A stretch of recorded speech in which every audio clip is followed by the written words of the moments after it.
With the coming of dawn, the angels urged the Lord, saying, I take your wife and your 2 daughters who are here, or you will be swept away when the city is punished. When he hesitated, the man grasped his hand and the hands of his wife and of his 2 daughters and led them safely out of the city. Father, we thank you for your word, your grace and your favor. Titsure, say to Gonese, Birenye Gokutzwa, Starinye Gulemekedzwa, Uzita Leropa la Jesu Christu Nazareta. Amen. Now, Shumira Pamsoro, Nation Jandinoti prayer and character. Prayer and character. Prayer and character. Yeah, Emrumanon's Lord, it's a quite interesting story. Akabuda mumoto wa mwaka parara. But the backbone, and the foundation, yes, akaitwa, those are not the tauri. Icho kwa ditu lot, wakawana uhefa, akabuda wa mwaka parara. Wano, awana kuparara. Nikuda kwekuti waitaza. In terms of sin, vanhu vakaparara nekuda kwekuti help payakauya kana rubatsiro parwakauya vakafeila kuita comply kana kuti kuwirirana nesalvation. Vanhu vachaenda kugehena havasi kuenda nokuti vakatadza, vakuenda nokuti vakaramba Jesu, nokuti kudenga kuchapinda type yakatadza but yakaponeswa naJesu. Explain. Jesu ari pamuchinjikwa side pake paneswa matsotsi maviri. Ovati kune rimwe rakataura naye kuti ndiri kuenda newe kuparadiso. Munhu haana background yechechi, haana background yekwaipinda nezvaaita. Zvatinongoziva zvaaita, he was a thief. But Jesu ndokubva ati kumurimi tiri kuenda. Kureva kuti Jesu haana kuenda nemutsvene, but iye ndiye mutsvene anoendesa vanhu ikoko. I want to break down this way. Jesu ndiye mutsvene unogona kuendesa vanhu kudenga dzvene. We all fall short of the glory of God. So, nawe denga yakavikwa muna Kristu Jesu. So vanhu vemusoto chakaita kuti vaparare. Icho kwadi kuti ukaverenga uchiti mhanye iso unongoziva kuti vaitadza, they were sinners. Vaita zvavaita. But the real truth about the mind of God towards a sinner is to save the sinner. Ropa raJesu rinosuka zvivi mari chivi chipi nechipi inokwanisa. So Mwari pese pavanotendera kuti pave nedistraction, vanotanga vaunza favor kana kuti the way out of a change. So the gospel is the way out of hell. Nokuti already you are meant for hell. Kana ukatogona say without Jesus you can make hell ule a good person. Why? Nokuti kudenga hakusi kupinda vanhu vari right, kuchapinda vanhu vakatenda muna Jesu anovaita right. Salvation is about the person called Jesus. Ukaramba Kristu, your good character cannot save you. Oh, okay. Takala vatadzi kuburikidza nekuda kwata baba vedu kuda kuti takaberekwa nembereko yezvivi. So ndiri sina nekuda kwekuti ndakaberekwa neakatadza. So unoti kutadza kwangu hakundiite mutadzi, chakandiita mutadzi kutadza kwake Adamu akandibereka. I'll give you an example. Munhu ari kubhena masidi kana master copy ine mascratch kana kuti ine painoti kekekekeke. Akatenga masidi akanaka asina mascratch, akakopa master copy rine mascratch rine zvarinoita. Awa nyangu akanaka anongokopa zviri kubva pamaster copy zvokuti unoshamba kuti ndichangoatenga ari right, but indapa ari kumbomira ari kudai so ari kukopa chaidaro. So hapana paunozoti uri right kana wakaberekwa nembereko yaAdamu kusvika watenda muna Jesu wava born again, waberekwa nenyasha kana kuti grace. So chakatanga muSodom haisi fire. Although I'm not on the side of sin, but I want to preach grace, which can make you run out of sin so easy. Run right, that's true. But Mwari anakuti mumoto ngauchinaye nokuti vatadza. Mwari akatuma angels kune varume angels mairi akaenda akandogara pagedhi kana kuti pacity square penzvimbo inonzi Sodom neGomora. Loti achiona varume akaenda kwavari akanavakumbira zvakanyanya kuti kana madokerwa musina kwekurara uyai kumba kwangu, kana mageza tsoka dzenyu madya mopfuurira mberi nerwendo. Maybe I need to read Genesis 19 verse 1. The two angels arrived at Sodom in the evening, and Lot was sitting at the gateway of the city. When he saw them, he got up, met them, and bowed with his face to the ground. My lords, he said, please turn aside to my house. Wash your feet, spend your night, then go your way in the morning. No, they answered, we will spend the night in the city square. He insisted so strongly that he would go with them, and they did. They went to his house. Girls akatumwa kuenda kuSodom hadzina kusvikira kumba kwaLot, but dzakaonekwa naLot dzakagara patingati pacity square kana tongoti muna first. Lot ndokubva anyengetedza, he insisted, kukumbira, kugombedzera kuti varume hamungadokerwe kavata pasi panzira, uyai kumba kwangu mugeze tsoka dzenyu mudye, mangwana kuseni mupfuure nerwendo rwenyu. Which means Lot was not aware netype yaari kudhila nayo, zvekuti tatoti kana mapedza kudya kumba kwangu marara zvenyu kuseni mopfuurira mberi kwamuri kuenda. Asi zvakuti iye mangwana ndiye achaenda, saka ari kuparidzira kuti kana mapedza zvenyu moenda, yeti anofanirwa kuenda ndiye. Which means kuti haanonga aziva kuti varume avauya kuzodi, vauya kuzoti Lot uende kwete kuti vaende. Right. So Lot wakatreat these strangers, I am angels, but haana kuuya nemapapiro nemapicture atawe kugrade 2. These they came in form of men. Vanhu chaivo vaitofamba so. Lot ndokubva anegotiata navo akaenda kumba kwake. Background yekuti Lot akane kusina nevanhu ava, nokuti Bible raita sekunge coincidence kuti Lot akasvika pacity square, varume ndokubva vauyawo akabva avaona. Chaita kuti Lot agone kusangana nevarume ava is the type of covering iri pamusoro pelife yaLot. Ipi girozi dzisati dzaenda kuSodom dzakaenda nekumba kwaAbhurahamu, dzapedza kudya dzabuda mumba maAbhurahamu. Mwari pachake one of angels ndiye akataura naAbhurahamu kuti hatingavanzire Abhurahamu zvatiri kuenda kundoita kuSodom. We are going to see, don't verify report yatakanzwa maringe huipi huri muSodom.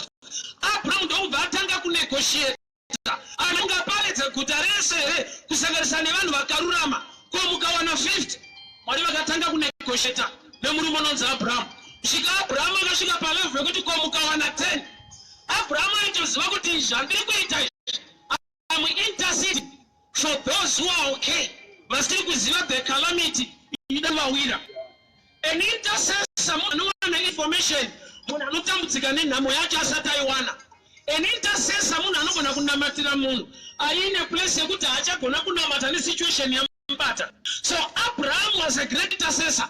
Aka-intercede on behalf of Sodom. Vanhu veSodom atanzwa kuti kuchane moto, Abraham anga ashinzwa, ndobva atanga kugombedzera kuna Mwari kuti nhai Mwari, ko mukawana 50, ko mukawana 40, ko mukawana 20, ko mukawana 10.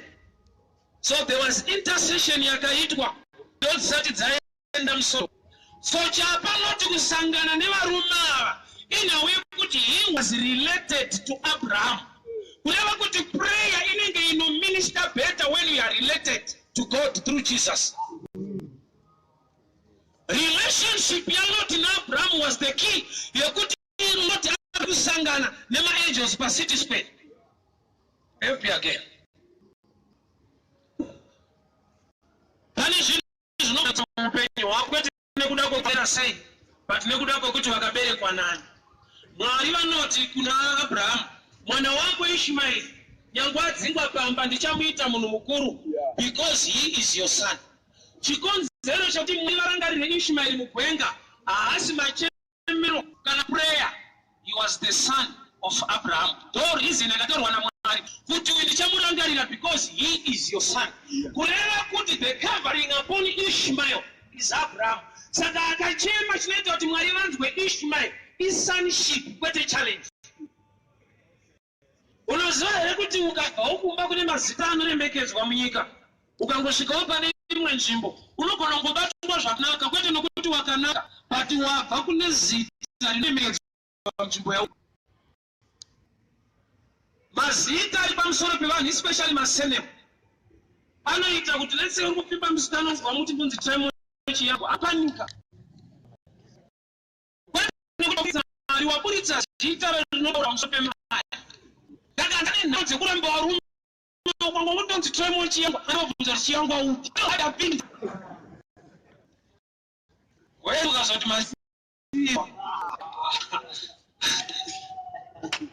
so there is a name pamusoro pe. That's why Jesus said it pese pamunonyengetera pray in my name, which means the name becomes the covering, not the problem.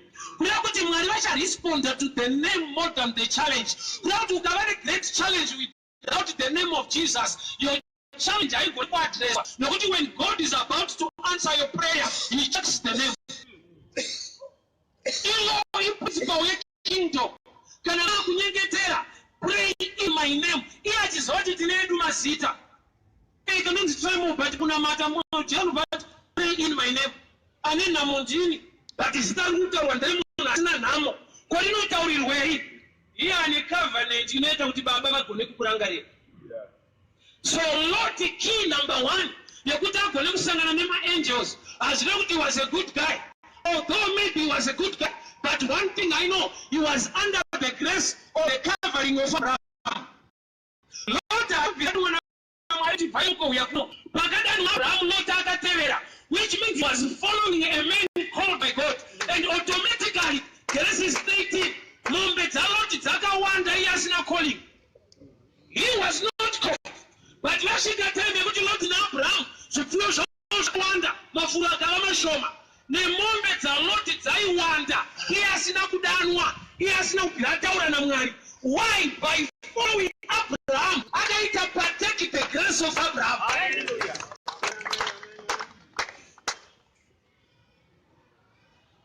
The type of leader sometimes leading you, leadership yake ino reflect mauri. Panakatara this kind of statement kuti pakaita mbudzi dziri kutungamirirwa neshumba poita shumba dziri kutungamirirwa nembudzi zvikarwa. Shumba dzinogona kukundwa nekuda kuti kana dzichitungamirwa nembudzi dzinodevelopa maqualities embudzi dzishumba. Makaona vanhu vanochengeta hanga kumusha chinoita kuti hanga iregere kutiza type of leader kana kuti akaichechenya riri zai akatanga kuitungamirira for a long time. Hanga itorirwe mapapiro kana kusungwa netambo inongopiwa mukuru anonzi huku kuti rana munhu unapaunenda. When you get it, I'm so interested. So Lot and Abraham, although separator, chapa Abraham ku intercede on behalf of Sodom. He knows that separated, but you are still related.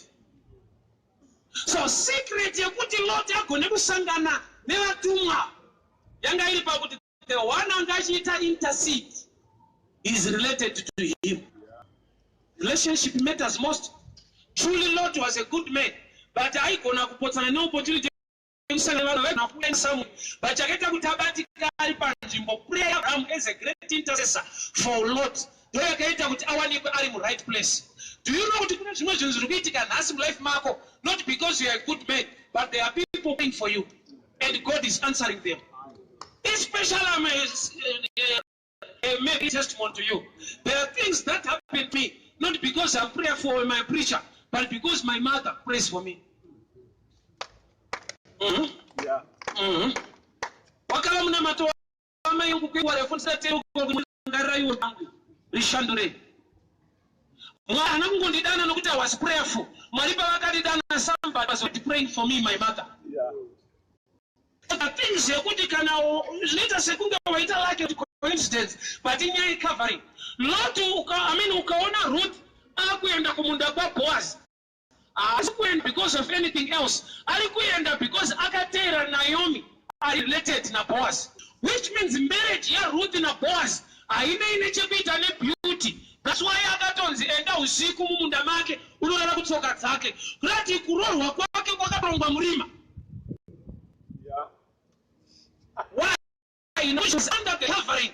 Kana uti au ya ali ku lineage ya Elimelech kwa karorwa na Naomi na Elimelech.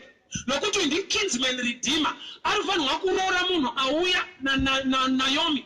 Panango uya yega nokuti ari desperate for marriage. Okay, I'll give you something to understand concerning the covering. We are in a New Testament dimension. So the covering of somebody, I don't need it. I'm a man of God. Let me here. What I should have introduced, I know to the man of Abraham. What's up? Could you support Maru? But you can spell children and Abraham. Ulusanga na mwari wa Abraham na Abraham. There are things in life you need to open your heart. Forget to pray for a good man, but there is somebody interceding on your behalf. Number one issue, God in the lady and one other Ramari Peka. Mwarawi and Baba Visa Mashisha get material. The greatest problem you can discover when you move sin covering. That covering it was physical. But you might have a material, he was covering in the spiritual. Why? Nobody abanga atotonga kale kunzimukaji kamuchafa but pakaji kafa kuna kuti muka yakafa yakatora rufuro yavanhu vanga which is death was through the sacrifice of the lamb. I'm sure the New Testament people understand that death was replaced by his death. Kuti through Christ Jesus have been covered but you say kuti dai pasina Jesu dai uri naked chakanakira Jesu swati nisikopa mchiko wewe roti vakamuvisa hembe dzese chavari kumubvisira ndekuti iwe ugone kutipfeka nokuti kana aya Adamu aida kutosvekeza akasinga kupfekedza. Alright. So Lord, favor number one, in relationship yaka develop nemunhu anzwanana naMwari. Lord besides the future telling about us nazo kumashire kweso denga right kabuda paika right na Abraham not benefit ya kungotera zvakashedzwa izvozvo.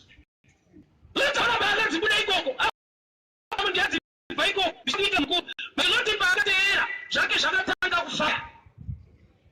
There are times you need to recognize the grace upon somebody could don't manifest in life and appreciate them. Do you know? Just hakuna imboita ende une zvawakadzidza kune zvaaita kuti kutokundikana kwake is a blessing to you nokuti wewe haugoni kudonha ipapo nokuti wakadzidza kuti unodonhedza. Yes. Mutara wangu inini haana kusvika form 4 but to me hero nokuti kusasvika kwake kwakasvitsa inini. Kune vanhu vari kutreat as failures today. Wisdom. You need to treat them as heroes. Nokuti pavakakundikana vakakupa a great lesson zvokuti ukasvika nepo you never fail. So they've been used by God in their failure. You need to appreciate. That's why kuti gamushirike zvakatora rushumiri rwevakuru vakatitangira. I'll give you the example concerning this place. When I came here 2006, that's when I started coming here. When I remember the likes of Apostle from Zayoja, very few guys with Windros Faripari, they ushered me into this place from 2006. No matter in my season, but the real season I created this platform is not in me. Yes. Zvakuti ndikafaila kuappreciate ivawo ndichiti mazolo pakuzara vaingorova kuti vanhu vari recognize the place. Kana wazomira waona zvakuita ziva akatanga kuzviita zvisiri kuita kuti. That's why ndichiti vamwe vese vanozotukana vamira panapa vapedza kutuka they must learn to appreciate us. Hey, I'm sure for now, they came after me. Because of them, they asked for me that time to kumbirao. Hey, abasi pangu Vachakaita kuti ivo vasatange havana nyasha dzekutanga, vane nyasha dzekuuya kana tatanga. Handinoda vatoda kudhara, unotaura nomurume wako. But to locate bless somebody, God use somebody to be near of what is already new. Hey. Yeah. I remember mkomana no yamani raishout asegu. Aishanda bara bizeta. Saka ali achikarapa. He followed me for almost 3 years. There is part of me in explaining. Not as he's going to there is part of me. Why? For 3 years he was sitting here learning from me. For 3 years. Computer and not to shine right my disc now. He's the one who gave me Alpara Bizeta Moma. Shakongari Fambe, computer.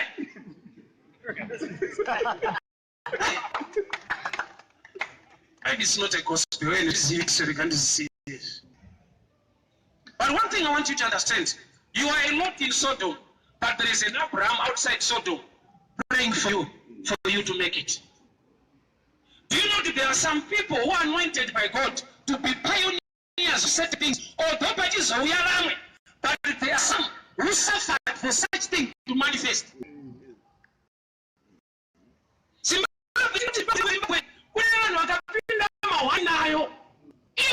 Yeah.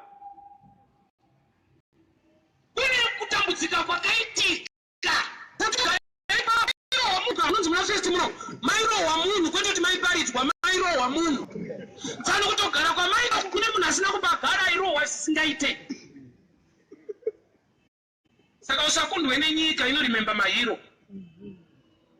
You only Christ the heroes of faith. If you believe in Paul, there is scripture concerning other people, not Jesus. Yeah. When he talks of faith, the likes of Samson, not Enoch, not Noah, whoever continue to understand, Paul, I anointed, but they are pioneers this movement. I need to appreciate. I appreciate us. Yeah.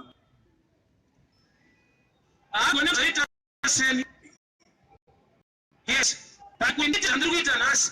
Kuna create a foundation. So Lot, I will connect some a good guy. Abraham, behind the scenes, he was interceding. As I'm preaching now, there are people who pray so that we can continue to preach in this place.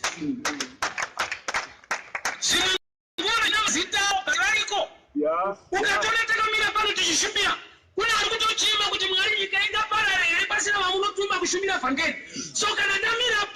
are people behind the scenes praying for the nation to be saved. Yeah. I say I'm so dedicated. Sometimes you don't only pressure, because when somebody prays to God, the Spirit of God will push me to the right place. It's not about me. There are people praying for the nation of Zimbabwe to be saved. So when God uses me, what do you know? There are some people who are not standing here, but who are making it possible for me to stand here. Yeah. You remember my times that I went to Buruko Spirits and it comes to don't go end up. Type is a finding up. They don't want to end the Palitza, but went. Type seat was a vendor. That shift could be shifted. Somebody was standing for the things of God. Yeah. I'm sure there were people who were praying. May you vindicate for your gospel to be preached even in the system. Yeah. It's not about me. There are people praying for this to happen. So Lordins wanted to resist. It's not about you.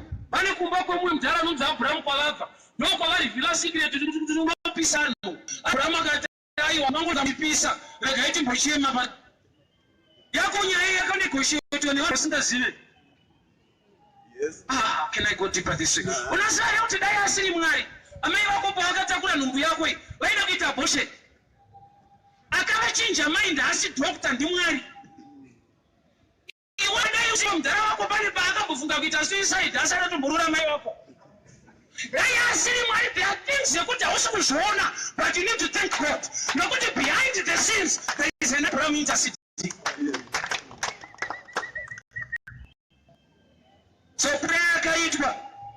varume vauya musoto Loti ndokubva aona akanyengetedza akati hama dzangu kana ndaoningwa 500 ikuba kwangu Loti ndokutora varume akwa kuenda kumba ati upatisikire dzimba napa varume acha vainga ongu vane moto but vane blessing yekuti vamwe vanokone kubuda but nyangwe Abraham akanamatira for 10 people only 3 came out.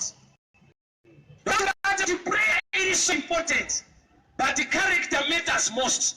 Nokuti namba yanamatirwa naAbraham zanzikomuka wana 10 akumira pa 10, which means God was ready to save 10 people from Sodom. Unfortunately, he saved 3. Why 3? But 10 apa pane team isina kubuda yandaverenga Lord Bible richiti Lord akaenda kuwasha vaifanirwa kuroora vana vake vanzi vakafungidzwa kuti ari kujoka. Loti ndo imwe namba iyo. There are times yekuti you are already numbered but vanhu vanofanirwa kubudirira but your character is defeating your intercession. Repeat this one. Abraham akanamata akati komuka wana 10 mwari wakati 10 no problem anobuda girozi dzasvika dzina 10 dzakawana 3 ko vamwe vasara kupi 7 vandasuspecta kuti vari kubuda rakuasha vakanzi nebhaibheri Loti ataura nawo they thought he was joking. Kuda kuti vanhu vachavatadzira kubuda kutamba nemashoko eupenyu kwete kuti vakaita chichingo chani aiyo kune vaiya zveSodom. That's true. Takuwasha vaLoti vakatadzira kubuda yekuti rikapaidzwa nemunhu uziva unofunga kuti mafanisi. Imagine ati zvakachiparidzira kuwasha panocha munhu mukwasha wavo ndarenda kudarasa ababuda pachena they thought he was joking. Do you know kuti it's easy for God to save this nation if he can send somebody from another nation than in our nation? Why? Nokuti kana tichitongomuziva chete atitomboona Mwari. Bhaibheri rangu rinototi a prophet has no honor munyika make. Arina kuti a fake one, that original wacho ezo mukuma kwake haibude mushemedzi. Why? Kune vanhu vanokodzera pamushapa undo paziva asati atomupedza dango vakangova kaimwe kona so azatopedza kana bedroom yacho haina zvidhina pane kuti vasvakasire evhangeri raKristu vanotaura maziva vanoita vanorocha mukomano hapane zvikutotaurwa ipapa ndinashuwa naye. They thought he was joking. So imwe type isina kubuda musoro yakubuda kuti tadza yakabuda nokuti yakadherera vhangeri. There are times yekuti you are chosen by God to make it, but you take the gospel as something, as a joke. Vhangeri rinoparidzwa every day inzwa ane nhamo asina kuinzwa but ane mutakura ndeyekuti kana arinzwa anofungidzwa kuti mafanisi. Vanhu vakatsvawo nevamwe vasiri mugurupu rinofanirwa kutya chikonzero vakazvitora sekuseka because ndare zvayo. Alright. So prayer yaiva namba yanzi 10 havana kukwana. Lord waparidza, so there is prayer, there is preaching, still people cannot come out. The last thing was a miracle. Varume vauya varida kutora varume vakauya Loti kuti vavate nawo nokuti varume avo vanga vakudana varume kudarika vakadzi. Vakuda kubata vatumwa kuti tiregedze ya foreigner uri kudefendera varume ava toda kurara nawo. Loti ndohama dzangu ndine vana vangu vasikana mhandara pano zvinoita here kuti ndikupei vasikana vangu musiye varume. Rekandipaparidze papa. Mwari achidhira naAbhurahamu vakati ndipe mwanakomana wako wandinodiwa unodisa sechibayiro. Kunoti character yaAbhurahamu naLoti yakafanana chinhu 1. Sebe chekuita nedenga vanosacrifice zvavanodisa. Inzwa prayer neimpartation you can receive from a great man of God. Chausingagone kureceive by prayer or impartation I character. You work it on your own. Hauna matirwa uzvibate isarudzo. Unogona kunamatirwa kuti uperform miracles. Spiritual gifts can be imparted, but the character, it's a personal thing you need to develop on your own. Hakuna anokunamatira kuti udzikame, unodzikama wega. Saka by self control kunoti ndezva self You control yourself. Yeah. So murume unonzi Abraham ane one thing in common a lot. Kana pashika pakuomesesa concerning the heavens, they can even sacrifice to make matters worse. Lord, I give you 2 of my girls. Those don't say, okay. Murume watataura naye kuyo ne uyu wamwe chete. Nokuti maitiro wao wamwe chete. Do you know kuti pane panofanirwa kuti vanhu vakakutarisa vanoona Mwari iwe wasati waona Mwari? Vanonyatsoona kuti kunamata kwakanaka vakakutarisa vanoona kunaka kwaMwari mumunhu. The character of God ikamanifesta pauri. Yeah. It's a blessing to you. Yeah. So murume uyu ati ndikupewa nangu vasikana varume andokubva varamba. Kuramba kwavo ndoda kuti ubate nyaya iyi. I need to read something here. Vakaramba kupiwa vanasikana. All right. Genesis 19, verse 6. They can tell about verse 5. They called to Lot, where are the men who came to you tonight? Bring them out so that we can have sex with them. Lot went outside to meet them, shut them behind and said, no, my friends, do not do this wicked thing. Look, I have 2 daughters who never slept with a man, meaning virgins. Let me bring them out so you can do whatever you like with them. But they do nothing to these men. But don't do anything to these men, for they've come under my protection, under my roof. All right, let's go my shure. Genesis 18, verse 20. The Lord said, the outcry of Sodom and Gomorrah is so great, their sin is so grievous, that I will go down, see for myself what I've heard. The outcry to me. If not, I will know. You know, zichitaura naAbraham, tinoti tiri kuenda kuSodom, tinoita verify, tinoziva kuti kuchema kwasvika kudenga ndekwechokwadi here on the ground. Kureva kuti Mwari wedu haashande makuwa, anoshanda nechokwadi. Zvanzi pane kuchema kwasvika kudenga kuSodom, chakaita kuti denga riburuke. Vati zvekuita kunzwa uko vanhu vanogona kunyeperana nekutengesana vakamakana. Regai tiburuke tonoona kuti shuwa here varume vavakurara nevarume.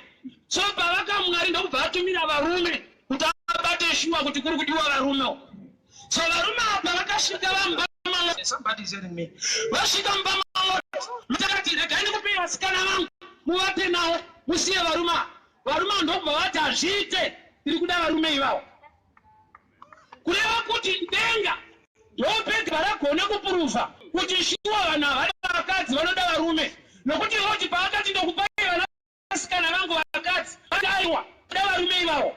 Kuti the type of giving yakaitwa naLot yakaexpose a weakness yeSodom. Ah, Jesus. There is a level of giving. Inoita kuti Mwari azive kuti iwe ndiwaurira kuti vanhu ndovakaipa. Yeah. Paakangoti notingirose kuti tida kundoona kuti ishuwa. Saka kubata shuwa kuti munhu achade mukadzi apiwa mukadzi kuramba. Somebody is not hearing me. So not this kind of giving. You don't pay vanasikana vangu. Haisi giving. This time you don't baptize. But he's not hearing me. You know it's going to be. Zanzi vingi lo tida kunaona kuti ishuwe. Want to verify.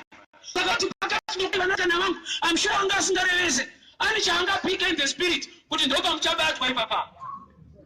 Zanzi vasikana zvikadzaiwa. Todarume vavo. Tenga ndora to okay. Tuwa naye. Vanhu vachida vakatsikana mandara vasina kudziona.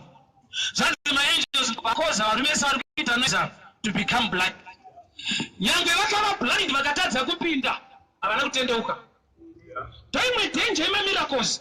Mamiracles sometimes anongoita kuti vanhu vangonakidzwa for a while, but haagoni kubata the real spirit. That's why kuti munhu apone he needs the gospel and the gospel alone. You can be saved with a miracle to reach in a straight, but you can only straight, usiri straight muna Mwari, you can make hell wakawana healing. Varuma vakaitwa mapofu. Havana kuti hatatendeuka mudhara tichaona vashiwa matukwata. Vari mapofu kudaro vakati ndizvozvo. Tikazongoona chete toita zvakuda kuita. Osamweya kusatendeuka kana miracle ikatoitwa uteuki. N'anga dzaFarao dzakakanda tsvimbo dzikava nyoka. Moses and Aaron vakakanda yavo ikava nyoka, dzen'anga dzikadyiwa. Mambo haana kutendeuka, akaramba ari kusaidi kuti mharuzi. anokuti handakukona akati handaramba nen'anga dzangu kuti wachimbo havo pandokuside kwedu mweya usatende uri serious kuti ndimira kuika ibonojaza kuti hamene zvangoitika pandokuside kwedu ndakati unenge sapota webhora umwe akabvunzwa kare pane dynamos paida kurereketwa so zvanzi muchaita sei timu yakuenda pasi pemuti zvanzi toenda nayo kuti wamweyo haachatomboda hwini angoda timu yacho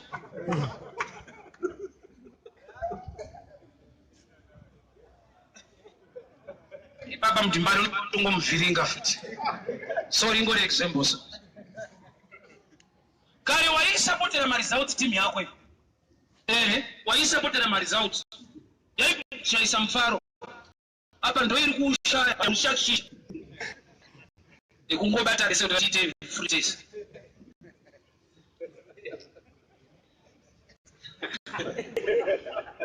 webhora izwa bhururu Lord Musodom pane miracle yatoitwa pamba pake people have become blind kuti vanhu vasoti this is supernatural zvisoti they never repented which means that was a spirit kune imwe spirit inotomubata futi kumubata of knowledge yekudaio munoziva here kuti John abvunzwa kuti ndiwe here Messiah kana timirire umwe John akati handisirini but John wakasvika pakufa nevanhu vanonzi vadzidzi vaJohn vaidzidzei kumakasini kuti kune mweya ungopinda isiyo vanhu vanobva nacho kuti asinani but kudaikuno John akatonongedzera Messiah zvikiro kwaanaye inobvisa zvinhu zvenyika havana kubva vese vachienda kuna Jesu vakaenda tu kukasara chimwe chikwata kune vanhu vandoshedzera kuti iye isiriyo ndo yedu manje John akasvika pakudamburwa musoro bhaibheri rikati vadzidzi vake vakatora mutumbi vakavika vane vadzidzi ari kuJeriko kune vaipinda yakasungwa zvokuti pavakatumwa kuna Jesu akati ndiri kusunungura vakasungwa ndokubva vadzokera kune vakasungwa vakati sunungura yedu ndeyekusungwa topinda kuno so Lord mumba make ndo mumba mapinda salvation but hey no serious danger yaitika pane instruction yavakapiwa nyangwe variyo the right house yatreata mind was in a good way zvikanzi panapa regerai kucheuka mukadzi wake ndokubva azocheuka mukadzi waLot haana kuurayiwa nemoto akaurayiwa nekucheuka vati kune instruction inokutadzisa kubudurira yeti uri mutype yemunhu ari muenvironment yevanhu vanogona kubudirira my Lord hachisi chivi chakaita kuti vafe kusaobheya instruction yeti vari mugrupu revanhu vari selected Exodus zvinoreva kubuda but havana kubuda paExodus chapter 1 even mwari vacho vachitaura naAbraham Genesis 15:13 vanoti vana vako vachanhapwa for 400 years vachabuda vana vacho vanhapwa vakabuda at 430 yeti mwari hasina uchaona chakavadhira chipatana kuti Exodus payakakwana havana kubuda iyo yakwana vakabuda pachapter 12 kunoti pachapter 1 vari munguva yekubuda vasingabude usare kuti nguva yekuti zvinhu zvako zviite inogona kukwana but kana usina revelation yekuziva chekuita munguva unogona kubvunza nguva isati yakwana uriwo usiri kuziva zvekuita munguva yakakwana Exodus hazvirevi nhamo chinareva kubuda munhamo yacho but they never moved out even by Exodus chapter 1 the main problem yavakafesa ndeyekuti pachapter 1 Pharaoh akasensa in the spirit ava havana chavakasensa in the spirit when you are not spiritual the devil is better than you kana uchinama usiri mumweya muroya ari nani panewe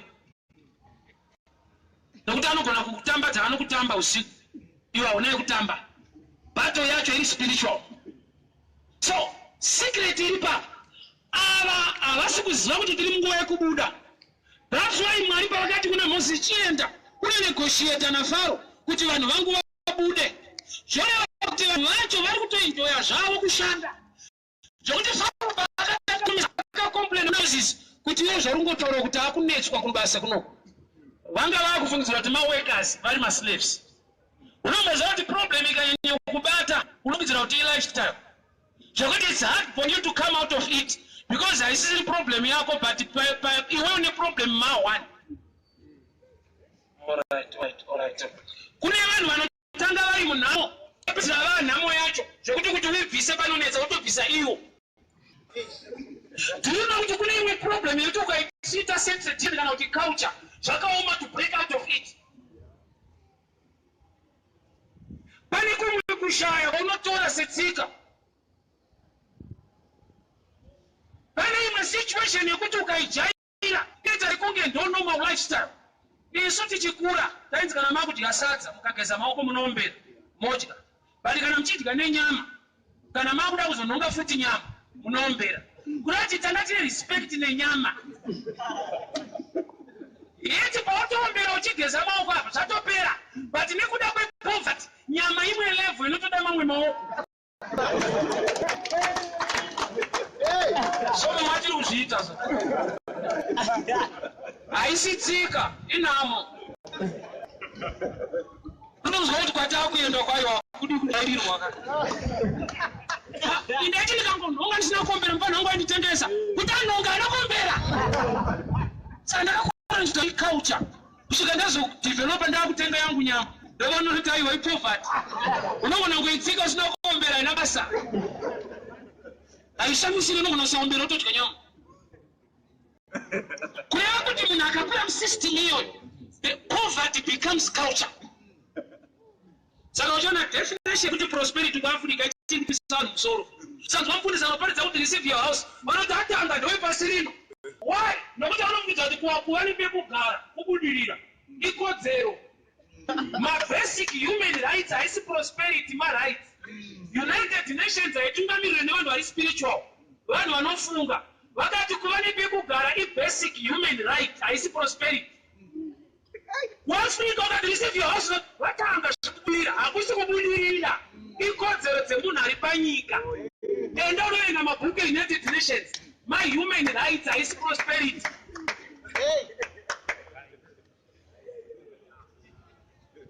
Apa kuti vakati receive your house. Pasi pana pasi peni. Isi ndinoenda kumusha. Ichokwadi kuti uri kuenda. Bvunza wobva wati uri kuenda rini? Tesa ndinoda kuenda kudenga. Pada kuenda nhasi wangani. Udombochiwabva uchigara pai. Pana pasi peduka. Kana wasiriya zotongoenda. Chinzwa Jesu anoratidza kuti ma-basic rights emunhu. Akati ndiri kuenda kunogadzira imba kuita sei? Kana ukamaka imba kuti iri kugadzirwa mheno zvako yakanzitaurira.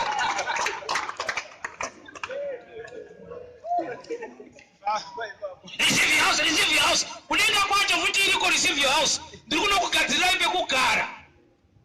Kuone pekugara prosperity i-basic human right. Poverty ndiyo inotipa wrong definition ye-prosperity. Kuva nechekufambisa motikari. Uda kuenda ukadomanitsoka. Receive your car. Walati mota hauinde. Sei pakuenda kumusangano hayarori. Moida hamuna. Oza imwe challenge ini ndakasunungurwa pakudai so. Mwanasikana wangu akauya akaita form 4 last year but 1. Akati date ndiwekereyo metsi. Ndakabuda pachena kuti dzinondinetsa. Handina kuti dzinonetsa. When you become a leader, make sure you preach the truth. Zvinokunetsa, zvinokuti zvinonetsa. Shokunetsa. Ini ndigone metsi kune vanodzigona. Saka mwana wangu ndakamuti metsi dzinondinetsa. That's why asina kudropa metsi. Dai ndakamuti dzinonetsa ainodropa. Kuteerera baba wake. Saka baba wakamusunungura kuti dzinondinetsa but unogona kudzikwatura. Kuti chandisingagoni kune vanochigona. Yedu chechi haidai, oyenye haidaro ko Mwari anoitei pa situation iyo. Nokuti yangu ndonzwa chinzi anosimudza mapofu, anosimudza zvitema. Iwe yenye haidaro ko Mwari anoti kudii wamuri kunamata muchechimo. Ndakati reasoning yako ikangowape kuti yedu chechi inodai so, you are still a baby. Inofanirwa kuti Mwari anoti. As long as usinganzwe Mwari uchinzwa chechi uchiri mudiki.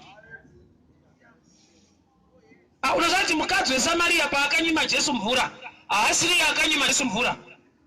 akaberekwa kutradition inoramba nemvura.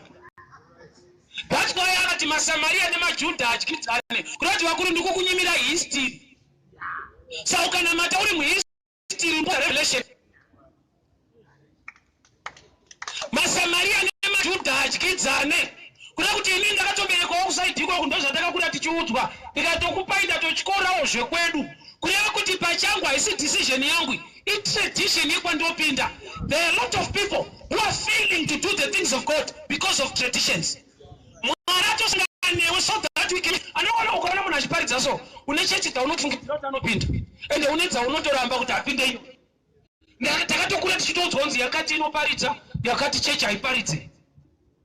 Those are human traditions. Yakati chechi inoparidza yakati haiparidze. Ndakatokura ndichifunza kuti kuprofita ndekwemapostori kai nekuti taishandirwa nesu mapostori. Ndafunza kuti chinoprofita ipostori gamba chinoprofita maprofita muchechi yaKristu. Saka uchiona mazano vako vemasutu vanga vanonoka kuchibata wefunga kuti kana uri musuta unoona uri mugemenzi wondo zvavaita mukaenda kunoshandira kuti ndatanga ndapfeka saka tofunga kuti iro gemenzi rine nyaya. Those are petitions. So probably you're a prophet, but the problem chinotokufighter is not the devil.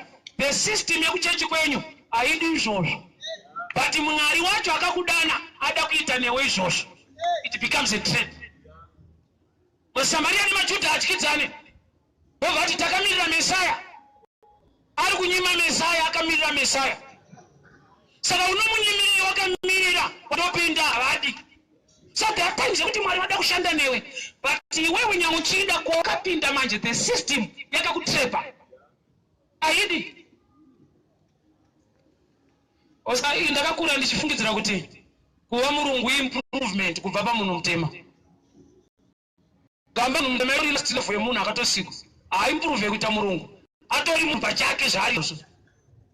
Saka matraditions akavachiti ukaita chakanaka unonzaona kuti wamveti kuda kuti chakanaka chiwanikwe kumunhu mutema ukatochiita wamveti kuda kuti chakanaka chinenge chine tepi yevanhu. That's why I was kuti murungu akakora shona mumboikana mumushore unadzaya wena dzakaoma watsinzwa ini ndikachikora chirungu unongena kuti takomana kusafundawo. Yet English neshona zviri pa same level malanguages hapana chikoro patuyo malanguage.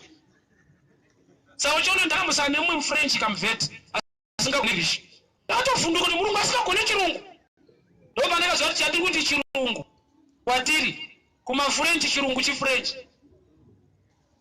Ukaenda paMozambique ukatotadza chiPortuguese vanoti hauna kufunda even uchigona English. Kuti mastandards ekufunda takazvipata ende tikazviomesera. I don't know why I'm going this direction. Let me finish also. So this guy called Lot, intercession yaitwa naAbraham prayer, but chamuconnected to the angels dzimba make is a good heart towards strangers. You never know kuti zvimwe zvinhu zvawakanamatira kunzi zviitike unongozviwana when you are a good man towards others. Good Samaritan haana kuita good through prayer. Akanzi is good nokuti akatrita munhu anga arowa ari mubad situation kureva kuti good inonzoitwa mubad.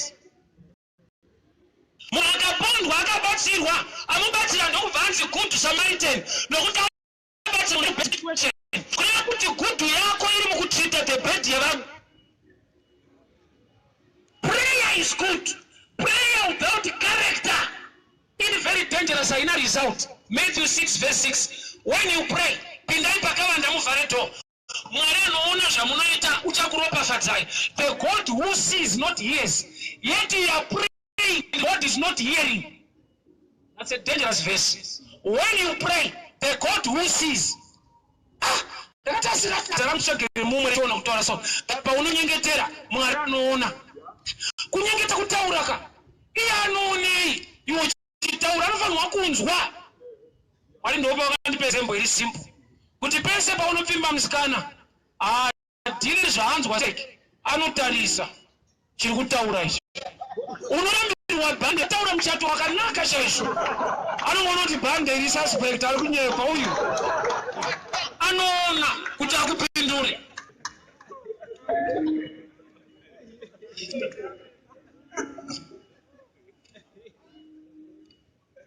So Abraham aita prayer. Tatakisa vanhu kubuda matirwa kunzi 10 mwawana. 10 vatadza kukwana in character. Nokuti vatouya mwacho vaida kutofighta maangels kuti varare nawo. Yet prayer was done. There are times that people are praying for you, but your character is resisting the move of prayer. And in a situation, the more you are putting in a material, which is square, you are the devil of your prayer. That's why I refer people to this example. I tell you. Mudara akati mfano waparidza musha simora zindakusiya. Ndakamuti ndipe ifoni nditsime nhamba yemukadzi wacho. Akati nongoidawo just in case. Zvakatooneka kuti kumunamatira kuwaste time. Kana achiramba nenhamba yacho kuti idzimwe. Kudawo kuti ari kuti ingoita prayer ndozonoita sei kunhamba. Inzwa.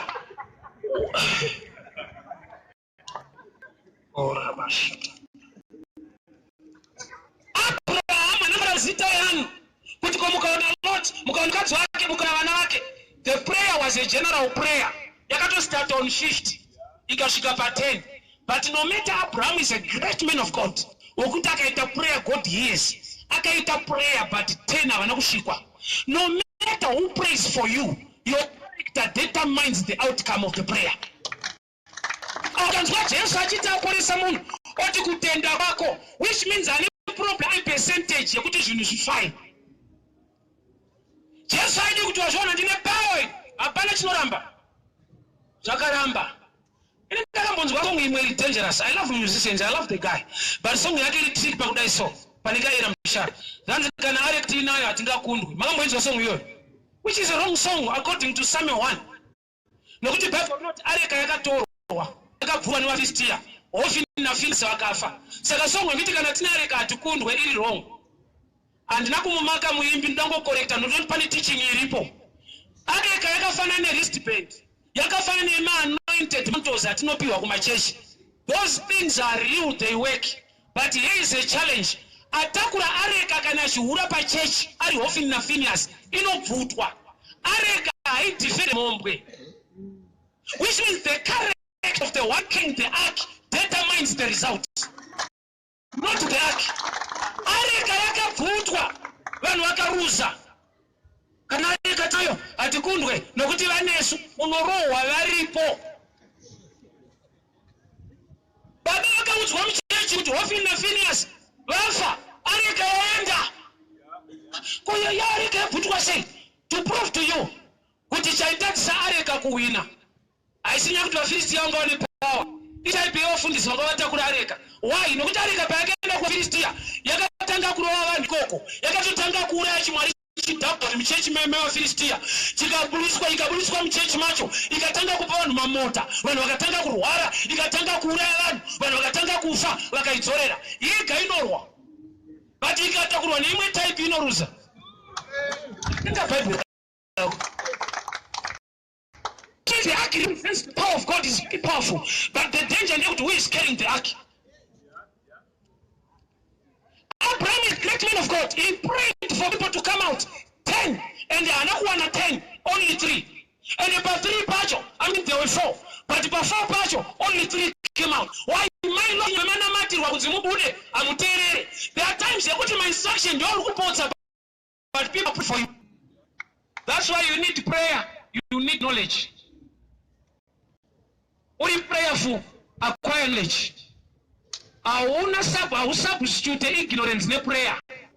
Kana mudachiti vanhu vangu vaparara nekushaya ruzivo, atobvuma kuti uri wake, ende abvuma kuti uri kuparara, ende ari kutokudzivisa kuti nokuti hauzive. Nondakanzwa mwachiti munoti Mwari hazive. Ichokwadi Mwari anoziva kuti hauzive. Saka achitopa kuti uri kuparara.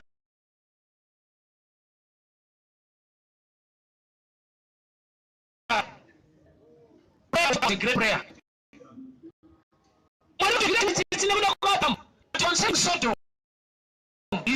Only came out.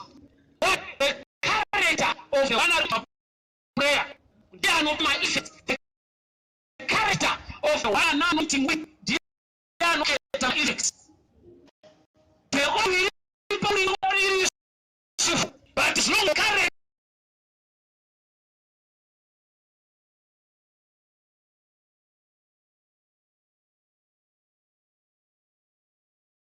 Against you cropped the another just I am Musho Makokari.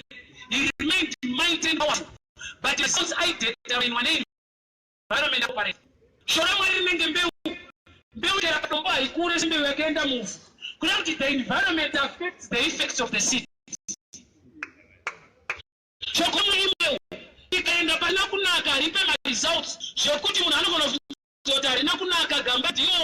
What up, Bill Kaka? No, Shaka. Marco on the chance, no see. What was the cats? Out to the one. Hey, I remember the one who was on a Matanuda. Hey, I'm going to be treated. We can lift our heads. I hope we reach tomorrow again. When I'm talking about that, God give me the courage that make the pay. Now, the pay of it.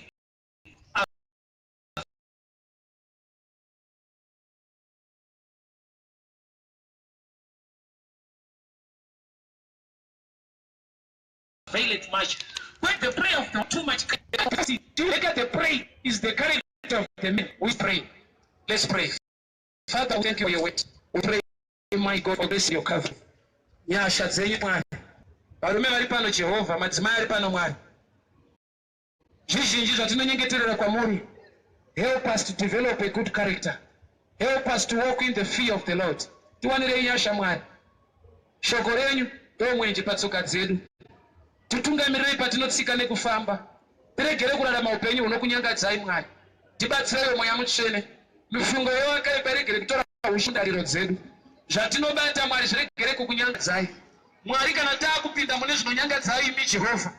Help us to come out. Help us to come out. Help us to come out. Danamata Baba, help us to sharpen our character. Tega atikone, shikama kutikonesa. Muchene wakatendeka wa Abraham, wa Isaka, wa Jacob. Wenyasha akarurama. Help us to stand in truth. In Jesus' mighty name. Amen. God bless you so much.